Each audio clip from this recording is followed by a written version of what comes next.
Good morning, शुभ प्रभात. नवीन वर्षाची अशी सुंदर सकाळ. त्या सकाळी आपण भेटतोय. मी खरं म्हणजे काल बोलणार होते तुमच्याशी, पण मी म्हटलं नाही नाही, थांबून जाऊ ना एक रात्र. उद्याच बोलू, उद्याच भेटू. आणि नाहीतरी आता 24 संपलाय, ते तर काही परत येणार नाही. कारण वेळ जो असतो तो हातातनं निघून जातो. वाळू जशी आपण मुठीत पकडतो आणि ती हळूहळू हळूहळू निसटत जाते. तसंच आयुष्याचं असतं, तसंच क्षणांचं असतं, वेळेचं असतं. ते आता 24 तर आपलं संपलं. त्याचा आता अभ्यास करायचा की काय माझं ठरवलं होतं आणि काय झालं आणि काय राहिलं. आता जे राहिलं ते पुढच्या पानावर जायचं, ब्रॉड फॉरवर्ड करायचा आणि जे राहिलं आहे ते पूर्ण करायचा प्रयत्न करायचा. त्याच्यासाठी तुम्ही पण ठरवलं असेल ना, काहीतरी गोल ठरवले असतील की 2025मध्ये मला काय काय करायचं आहे. नसेल ठरवले ना, तर लवकर ठरवा. 1 तारीख गेली की 2 तारखेपासून आळशी होतो माणूस. कारण जो टेम्पो असतो ना, जी एक्साइटमेंट असते, ती 31 डिसेंबरला रात्री 12 वाजता सुरू होते आणि सकाळी 1 तारखेपर्यंत तर ती दुपारपर्यंत तर ती हळूहळू हळूहळू मावळत जाते. एक्साइटमेंट अशी टेम्पररी नको. एक्साइटमेंट, आनंद हा चिरकाल टिकणारा हवा मस्तपैकी. तर ते आपण करू. जे राहिलं आहे, ओके, सगळ्या काही 100% गोष्टी आपल्या मनासारख्या होत नाहीत. तर ज्या राहून गेलं त्याच्याबद्दल खंत नाही करायची आणि जे मिळालं त्याच्यासाठी आनंद व्यक्त करायचा. असा हा दिवस. तर 1 जानेवारी हा बरेच लोक ना खूप गोल बनवतात की पुढच्या 1 तारखेपासून मी हे करीन, 1 तारखेपासून मी जिमला जाईन, 1 तारखेपासून मी हे फॉलो करीन, 1 तारखेपासून मी सगळं 1 तारखेपर्यंत असं ठरवलेलं असतं. आणि 31 डिसेंबरला रात्री 12-1 वाजेपर्यंत पार्टी झाली की 1 तारखेला सकाळी झोपेतनं उठणं मुश्किल त्यांना. असे नाही गोल ठरवायचे टेम्पररी. इतकं टेम्पररी असू नये माणसाने. ठरवलं ते ठरवलं आहे ना. आणि ठरवताना शॉर्ट टर्म गोल ठरवा की जे आपल्याला थोडे थोडे करायचे. एकदम तुम्ही म्हणाल नाही मला आता 2025मध्ये मला हे करायचं आहे, आता तुमचं काहीच प्लॅनिंग नाही आणि एकदम उठून दुसऱ्या दिवशी सकाळी म्हणाल की मी आता हे करणार आहे, असं नाही. कोणतीही गोष्ट करताना, ठरवताना त्याची तयारी आधी करावी लागते. साधं आता ज्या बायका स्वयंपाक करतात त्यांचं आधीपासून तयारी तर असते ना स्वयंपाक करायची, की उठल्याने एकदम कढई ठेवली बस आता मला हे बनवायचं आहे, असं नसतं. तसंच आयुष्याचं आहे. जे काय करायचं आहे ना ते हळूहळू हळूहळू करायचं असतं. एक एक क्षण आपण त्याच्यासाठी घालवत असतो, त्याचं प्लॅनिंग करत असतो. तसंच आयुष्याचंही प्लॅनिंग हे बघा. प्रत्येकाला कधीच आधीपासून कोणत्या गोष्टी माहिती नसतात. मला पण नव्हत्या माहिती. मला पण नव्हतं माहिती की आयुष्य असं इतकं छान जगता येऊ शकतं, त्याचं प्लॅनिंग करू शकतो. आम्ही पण असेच होतो, धुंदीत राहायचं. 31 डिसेंबर लोक करतात तसं आपण करायचं. 1 तारखेला ऑफिसमध्ये न्यू इयर सेलिब्रेशन म्हणून बस नटून सजून जायचं आणि दुपारी कॅटररला सांगून जेवण आणि हे रांगोळ्या बिंगोळ्यानं असं सजवणं ऑफिस. खरं म्हणजे हे हे आहे, तो आनंद देतो माणसाला. पण त्याहीपेक्षा वैयक्तिक पातळीवर आपण जर खरंच आनंदात राहायचं असेल, सुखात राहायचं असेल, तर आपले आपले गोल ठरवले पाहिजे. मोठमोठे जे बिझनेसमॅन असतात किंवा मोठमोठ्या ज्या कंपनीज असतात त्या 5-5 वर्षाच्या आधीपासून ठरवतात की माझं या वर्षीचं टार्गेट हे असेल, अमुक हे असेल, असं असेल, एवढा स्टाफ असेल. सगळं प्लॅनिंग असतं ना, म्हणून ते ग्रो करतात, म्हणून त्यांना सक्सेस मिळतो. आपण पण करू शकतो. आपल्याला खूप मोठं नाही व्हायचं, पण आपल्याला आपलं आयुष्य आनंदात जगायचं. आपण आपल्यापुरते तर गोल ठरवू शकतो की नाही. की 1 तारखेपासून मला हे करायचं आहे. तर का 1 तारीख? जब जागे जभी सवेरा. आत्ता वाटलं मला की आता नाही यार, खूप झालं, खूप आपला वेळ वाया गेला, आयुष्यातले इतके वर्ष वाया गेले. Okay, no problem. आता आहे ना हातात. आता जेवढा काळ जगायचं आहे तेवढं छान जगू, प्लॅनिंग करू. काय काय करायचं आहे मला, काय ते लिहू एका डायरीत. त्यालाच म्हणतात ना गोल सेटिंग. तुम्ही जर प्रायोरिटीजप्रमाणे लिहिलं की माझी आजची प्रायोरिटी काय आहे, माझे या आजचं काय मला करायचं आहे, उद्याचं काय करायचं आहे, या महिन्यात काय करायचं आहे, या 3 महिन्यात काय करायचं आहे, आणि मग नंतर दुसरं जे आहे ते या वर्षात मला काय करायचं आहे, असं त्याला ब्रेक करा.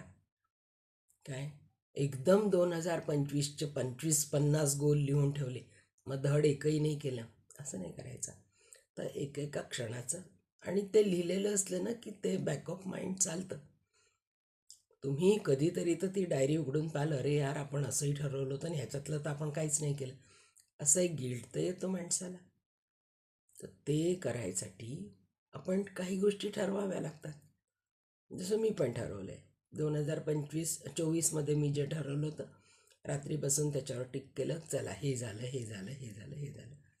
त्याच्या सगळ्यात पहिले मी काय ठरवलं की मी स्वतःची काळजी घेईन, स्वतःच्या तब्येतीची काळजी घेईन, आणि माझी तब्येत, माझी हेल्थ ही मी नेक्स्ट लेवलवर घेऊन जाईल. माझं असणं दिसणं हे मी माझ्या नेक्स्ट लेवलवर घेऊन जाईल. कोणत्याही वयात हे ठरवता येतं की आत्ता मला समजा अमुक एक प्रॉब्लेम आहे, तर मला याच्यापासून सुटका हवी आहे, तर मी त्याच्यासाठी काय काय केलं पाहिजे ते मी ठरवलं पाहिजे, है ना. त्या दृष्टीने मी स्टेप्स घेतल्या पाहिजे. पहिली स्टेप तर मी ठरवलं पाहिजे, आणि मी ठरवलं तर मग त्याच्या दृष्टीने मी पावलं टाकली पाहिजे. आणि मी तर छोट्या छोट्या गोष्टी ठरवते, एवढूसं, हां हे करायचं आहे, बस करायचं आहे, पण करायचं आहे म्हणजे करायचं आहे. मग त्याच्यात कोणी माझ्यामध्ये येऊ शकत नाही, मी कोणाला येऊ पण देत नाही. काय, माझं आयुष्य माझं आहे, मी माझा वेळ मला देईल, मी माझं आयुष्य माझ्या पद्धतीने जगील. 100% नाही जगू शकणार मी, पण निदान दिवसातला 1-2 तास मी माझ्यासाठी जगीन, माझ्या आनंदा शोधीन, माझ्यामुळे इतरांना कसा आनंद मिळू शकतो याचा विचार करीन, है ना. आणि मदत करीन, ज्याला ज्याला गरज आहे माझ्या मदतीची. ती मदत कशाही पद्धतीची असू शकते. माझी स्माईल किंवा माझा 2 शब्द एखाद्याला जर उभारी देत असतील तर माझ्या दृष्टीने मी त्याला मदत केली. कोणी खूप म्हणजे निगेटिव्हिटीमध्ये असेल, कोणी आजारी आहे, कोणाला बरं नाही आहे, कोणाचा मूड चांगला नाही आहे. आज सकाळपासून कोणाचा तरी मूड चांगला नाही आहे, डोकं खराब झालं आहे कशाने तरी, घरातल्याच किंवा काही त्यांच्या मनाविरुद्ध घडल्यामुळे. त्यांना मी जर फोन केला, त्यांच्याशी 2 शब्द बोलले, अरे यार क्या कर रहे हो, बहुत सुंदर है जिंदगी, कहाँ छोटे छोटे चीज़ों में यहाँ उलझे पडे हो. आणि ती जर खोलून हसली, बोलली, अगो मेघना खरंच ग, तू म्हणते ते खरं आहे, आता मी पण प्रयत्न करते तसं करायचं, झालं ना, मदत झाली तिला ती माझ्याकडून. तिच्या डोक्यात मी एक विचार टाकला की बाई बस झालं, सगळ्या जगाचं करता करता आपलंच राहून गेलं, आणि आपण नसलो तर हे काही जग बंद पडणार नाही, सगळे करतील सगळ्या गोष्टी. मग तुम्ही आपल्यासाठी वेळ काढा, आपल्याकडे लक्ष द्या, आपल्या तब्येतीकडे लक्ष द्या, छोट्या छोट्या गोष्टी. जे लोक तुम्हाला अडवतात ना ह्या गोष्टी करण्यापासनं, तेच लोक तुमची मजाक पण उडवतात. अरे काय तू कशी झाली, तू कशी होती, तू काय सुंदर होती ही, कोणामुळे झाली मी अशी, तुमच्या नादी लागली सगळ्यांच्या आणि मी माझं असं करून घेतलं, हो ना. तर नाही, असं कोणाला दोष नाही द्यायचा, पहिली गोष्ट तर हे पण ठरलं पाहिजे. ब्लेम नाही करायचा, कंप्लेंट नाही करायची आयुष्याबद्दल कधीच. जे मिळालं ते खूप मस्त मिळालं आहे, तर त्याचा कसा वापर करायचा हे आपण ठरवू, हो की नाही. तर मी तुम्हा सगळ्यांना याच्यासाठी शुभेच्छा देते की तुम्ही जे काय ठरवाल 2025साठी ते सगळं पूर्ण होईल, आणि मस्तपैकी हसत खेळत 2025 काय, याच्यानंतरचे येणारं प्रत्येक वर्ष, प्रत्येक क्षण तुमच्या आयुष्यात नवनवीन काहीतरी घेऊन येईल, आणि तुम्हाला असंच मस्त मस्त मस्त आयुष्य जाईल. ते लाईफ खूप छान आहे, हो, जीवन खूप छान आहे, त्याचा आनंद घेतला पाहिजे. परमेश्वराने दिलं आहे ना, त्याचा पुरेपूर आनंद घ्या, युटिलाइज करा. दुसऱ्यासाठी थोडं वापरता आलं आपलं ऊर्जा तर ती पण द्या, आणि त्याच्यासाठी माझ्याकडनं तुम्हाला सगळ्यांना मनापासून शुभेच्छा. भेटत राहू. मी तर आता ठरवलं आहे की आपण सगळ्याच जणं बरं, म्हणजे आठवड्यातनं एक दिवस बोलायला, गप्पा मारायला आवडेल ना तुम्हाला. मला तर आवडेल, मला गप्पा मारायला आवडतं, मला बोलायला आवडतं, मला मैत्रिणी जमवायला आवडतात. आणि ती माझी प्रॉपर्टी आहे. जेवढे मित्र, जेवढे माझ्याबरोबर येणारे, माझ्याशी बोलणारे, माझ्यामुळे आनंदी होणारे लोक आहेत, तीच तर माझी इस्टेट आहे आणि ही इस्टेट मी खूप सांभाळून ठेवणार आहे. Okay, thank you, bye. आणि हो, अजूनही एक रिक्वेस्ट करते.